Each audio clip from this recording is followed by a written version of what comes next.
how long have you both been playing? I've been playing for, this is my third year. Okay, so 8th grade? Yeah. And you're also in 8th grade? Oh, pretty aged reed? Yeah, it's got a little chip in it. Might be part of the problem, but what I wanted to see was how you had your setup put together. But yeah, I can't pull off my mouthpiece. I understand. No, I know. So, I'm always talking to players about reed placement because, you know, somebody will walk into a lesson. So, you know, you have the table and the face of the reed. You want first of all, dealing with the age of reeds, you know, just trying to make reeds last long and play well. This is relatively old reed, yeah? Yeah.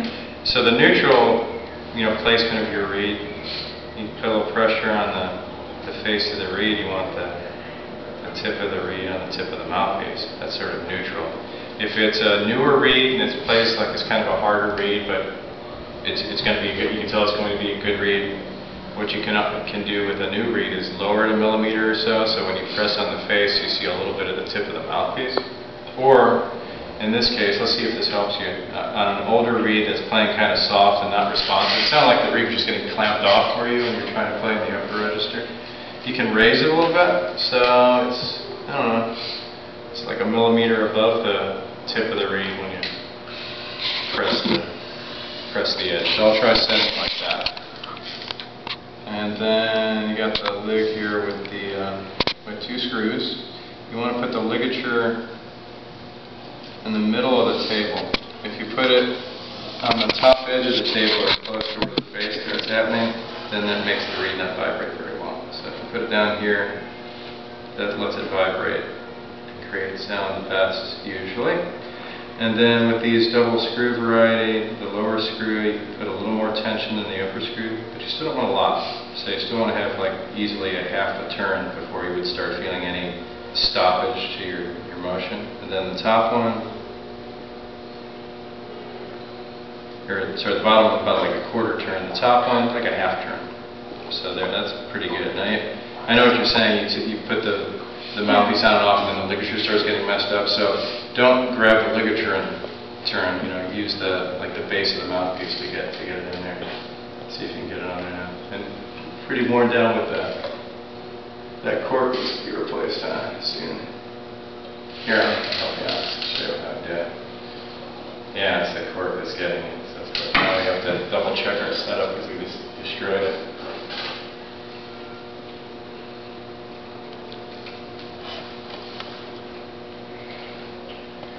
So that's a big part of the problem. I think that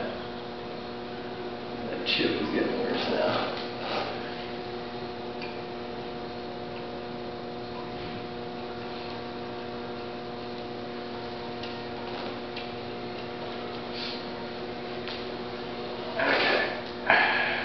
Okay.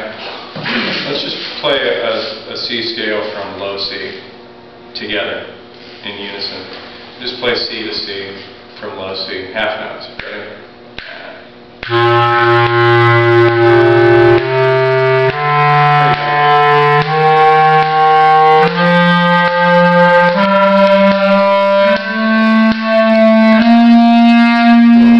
What were the biggest pitch problems you had in the scale between each other? Did you notice? Just listen to each other again. We had a really beautiful blended sound at both the bottom and the top. Watch when you get to the throat tones in the middle. Ready?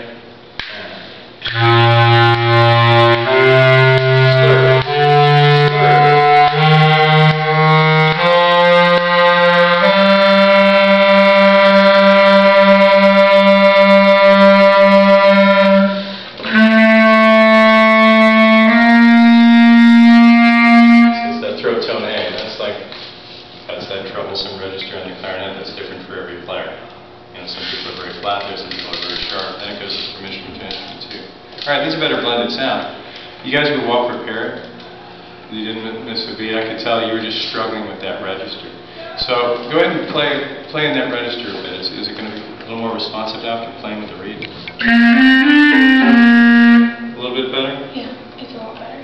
Okay, let me try something else. Just listen. I mean, what you really need is a New reed. bed. Well, we'd have to have a reed that's broken in. You know, the best way to deal with reeds are the bane of our existence, but it's expensive, but buy them by the box, test everything in the box the first day, and then continue to break them in, and just play on new reeds a few minutes a day. Like at the beginning of your practice session, just keep playing on a few reeds, and then you'll find, oh, this reed is great in the upper register, this reed is great in the lower register, this reed is a good reed all over the place, and you can kind of read and rate your reeds, and always have 3 or 4 in the rotation. You know, if you put that reed on in a pit, I'll take number 2 today, see how that goes.